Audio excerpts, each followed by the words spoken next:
Okay, so this is part 3 of the dolphin outline, dolphin logo outline. Blah, can't talk. All right, so at this point, I just realized I have not saved this at all, so that's a no-no. I'm gonna just go and save file, save as dolphin logo, and then what did I call it? I think I said week 8 actually. Week 8, let me check.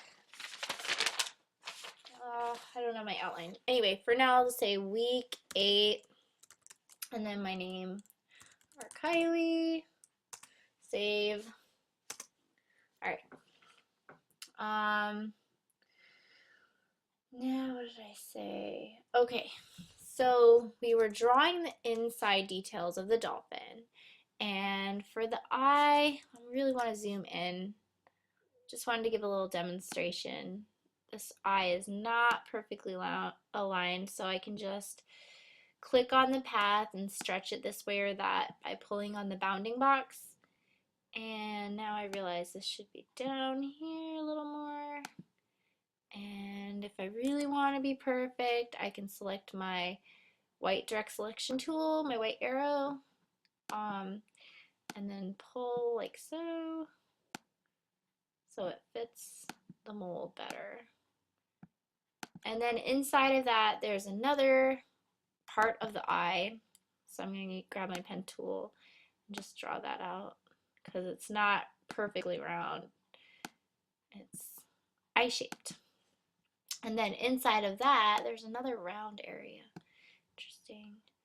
So I'm going to grab my ellipse tool and just move that over. And in this case, I'm going to flip the fill and stroke. If you look at the bottom of your toolbar and just hit the bent arrow that toggles the foreground and stroke colors, or the fill and stroke. In Photoshop, it's foreground, background. In Illustrator, it's fill and stroke. So it just switched. So now the fill is black and there is no stroke. And then I'm going to make a copy of that. If you guys remember, you just hold down Alt and then click and drag the object and it makes a copy.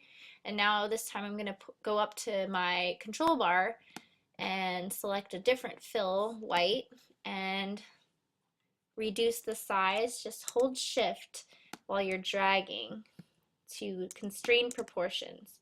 Otherwise, you might get something that's a little bit too skinny or too fat.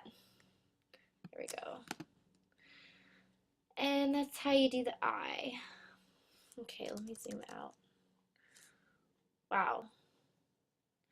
Yeah, the eye is really creepy in my opinion. But anyway, I'm just following the pattern here. And then there's a little bit of a eyelid too. So I'm going to take my pen tool and draw that. Let's see.